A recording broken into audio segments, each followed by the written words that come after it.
कर दिया कीव। 7 जिलों में आपातकाल। अभी 24 घंटे भी नहीं हुए हैं ज़ेलेंस्की की उस धमकी को, जिसमें ज़ेलेंस्की की टीम ने बयान दिया था कि यूक्रेन किसी भी कीमत पर रूस को 1 इंच भी जमीन नहीं देगा। और इधर पुतिन ने यूक्रेन की इस धमकी और चैलेंज के खिलाफ यूक्रेन की राजधानी कीव पर इतना भयानक हवाई हमला किया, जिसमें कीव के 7 जिलों में कोहराम मच गया। दावा किया गया है कि रूस ने मिसाइल और ड्रोन का ऐसा क्लस्टर अटैक किया है जिसने यूरोप, अमेरिका और नेटो के एयर डिफेंस का धुआं निकाल कर रख दिया है। हम आपको दिखाने जा रहे हैं कि कैसे रूस के तीखे हमलों ने साफ कर दिया कि अब रूस बातचीत से नहीं बल्कि बारूद से यूक्रेन के इलाकों पर कब्जा पूरी तरह से कर लेगा। रूसी स्कंदर और किंजल जैसे मिसाइलों ने सबसे भीषण हमले किए। इधर खबर है कि रूस से सीधी जंग में नेटो और खास तौर से जर्मनी पूरी तरह से घिरने जा रहे हैं। दावा तो यहाँ तक किया गया है कि रूस के खिलाफ जर्मनी ने जंग करने के लिए 1200 पेज में गुप्त प्लान बनाया है, जिसे यूरोपीय यूनियन और नेटो देशों के साथ साझा किया जा रहा है। ऐसे हालात में अब सवाल उठ रहे हैं कि अमेरिकी राष्ट्रपति ट्रंप के सामने आखिर विकल्प क्या है, और क्या मॉस्को जाने वाले ट्रंप के विशेष दूत स्टीव विटकॉफ पुतिन के कोहराम मचाते हमलों को रोक पाएंगे। लेकिन इन तमाम सवालों के बीच शुरुआत करते हैं यूक्रेन की राजधानी कीव से, जहां हर घंटे के साथ मौत का तांडव बढ़ता चला जा रहा है। कीव में हुआ ब्लैकआउट, बंकर में घुस गए ज़ेलेंस्की। रूस इस वक्त यूक्रेन पर तूफानी हमले करने में जरा भी कसर नहीं छोड़ रहा है। एक तरफ पूर्वी यूक्रेन के 4 बड़े इलाकों को पूरी तरह से कब्जे में रूसी सेना करने में जुटी हुई है, तो वहीं दूसरी तरफ दक्षिणी यूक्रेन में रूस के ताजा हमलों से यूक्रेन की हालत और ज्यादा खराब होती जा रही है। हैरानी की बात तो ये है कि यूक्रेन अब उन हमलों को भी नहीं रोक पा रहा है जिसे वो आसानी से रोक लिया करता था। दावा किया जा रहा है कि रूसी सेना ने यूक्रेन में तैनात अमेरिका, यूरोप और नेटो देशों के एयर डिफेंस सिस्टम की काट खोज ली है, जिसकी वजह से अब रूस के हवाई हमलों को 60 से 80% के बीच सफलता मिलने लगी है। आधी रात में जिस तरह से रूस के ताजा हमलों से कीव में कोहराम मचा है, उसने ज़ेलेंस्की के होश फाख्ता कर दिए हैं। 24 घंटे में 200 मोर्चों पर यूक्रेनी सेना का सफाया। हम आपको पिछले 24 घंटे में रूसी हमलों का वो सच दिखाने जा रहे हैं जिससे साबित हो रहा है कि रूस शांति समझौते से पहले ज्यादा से ज्यादा पूर्वी यूक्रेन के इलाकों पर कब्जा करना चाहता है। दावा तो यहां तक किया गया कि अमेरिकी राष्ट्रपति ट्रंप से मिले संकेतों के दम पर रूस ने यूक्रेन पर हमले 10 से 15 गुना तेज कर दिए हैं। आखिर यूक्रेन की आड़ में अमेरिका रूस के साथ कौन सा खेल खेल रहा है? पहले आप ये देखिए, रूस ने 24 घंटे में यूक्रेन पर कहां-कहां और कितने हमले किए हैं।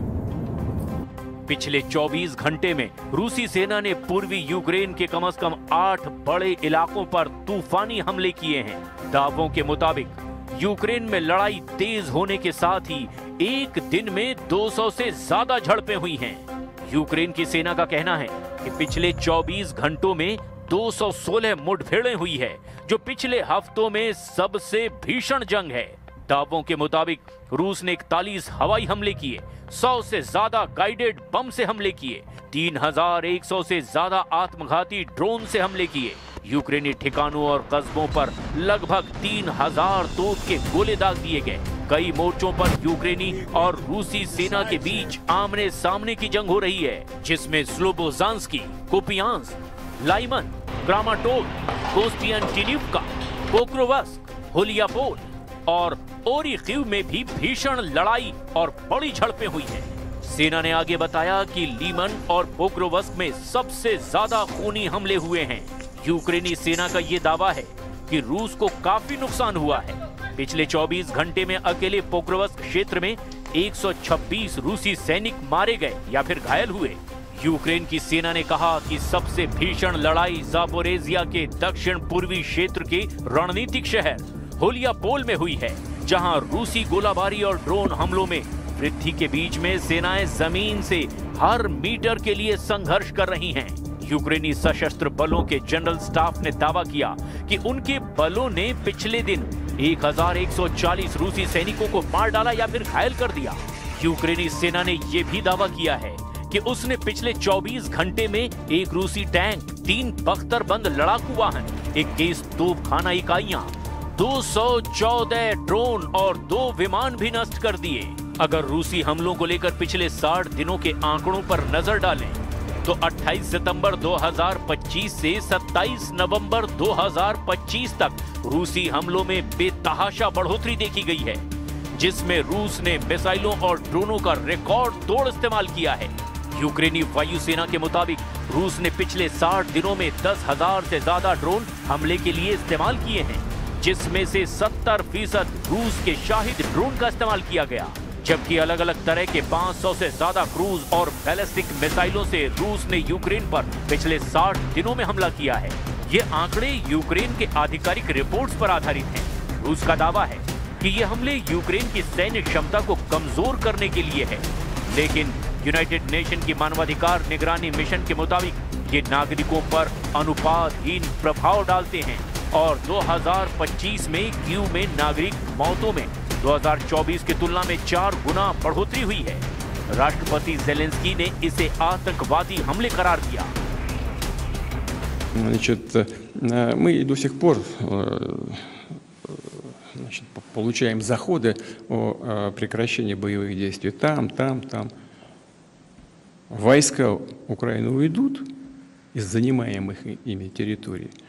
Вот тогда и прекратятся боевые действия. Не уйдут, ми доб'ємося цього вооруженим путем. Зараз я чую, що розвідки партнерів дають їм інформацію, що російська позиція стала заходити, в тому числі через деяких суб'єктів з України. Це точно не допомагає. Є наша державна позиція, є українська гідність. Рухатись треба так, щоб її посилити, а не підважити. Розраховую, що мене почують зараз ті, кого це стосується. रूसी हमलों से यूक्रेनी शहरों में हाहाकार मचा हुआ है। रूसी सेना ने पूर्वी यूक्रेन के डोनेस्क में वासियुकीवका गांव पर कब्जा कर लिया और पोक्रोवस्क के 66% हिस्से पर नियंत्रण मजबूत कर लिया।